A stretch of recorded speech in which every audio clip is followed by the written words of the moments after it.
अखिल भारतीय गोंडेवान गोंड महासभार वनोत्सव अनुष्ठित हो जाइछि। गोंडर आदिवासी माने जमी जल जंगल जीवन जीविका कला संस्कृति देवादेवी धर्म करम को सुरक्षा को बंचाई रखिबा को आह्वान देथिले।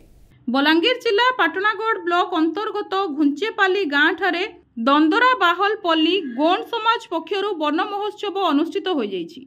एही बैठकटी घुंचेपाली गाँवर जनपद सभापति चूड़ामणि भूया अध्यक्षतार महोत्सव अनुष्ठित हो जाइछि।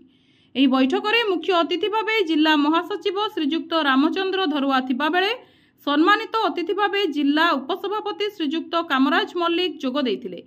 प्रथमे इष्ट देवता बुढ़ादेव को पूजार्चना करी प्रार्थना उच्चारण करा जाइथिला।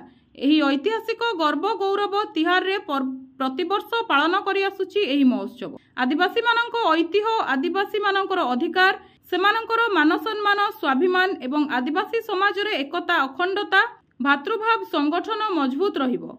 तेणु आमे आदिवासी संप्रदायर छात्र छात्री युवक युवती भाई भौणी चाषी मूलिया चाकिरिया बुद्धिजीवी माने जदि आदिवासी पर्वपर्वाणी जानी यात्रा उत्सव महोत्सव तथा परंपरा रीतिनीति संस्कृति आदि को भूली जिबा तेबे आदिवासी संप्रदाय सुरक्षित रहिबो नाही। विशेषकर शिक्षा उपरे गुरुत्व देई महासचिव रामचंद्र धरुआ गोंड समाज विषय रे पुंखानुपुख आलोचना करथिले। जिला आदिवासी कल्याण संघ बलांगीर तरफरु हेबाकु थिबा आसंता 15 नवेम्बर रे राज्य स्तरीय क्रांतिवीर बिरसा मुंडा जयंती महोत्सव रे जोग देबाकु अवगत कराइथिले। एथिरे अनेक बुद्धिजीवी समेत शह शह पुरुष और महिला उपस्थित रहिथिले। पाटनागढ़ शेषदेव सिंह नायक रिपोर्ट NTV।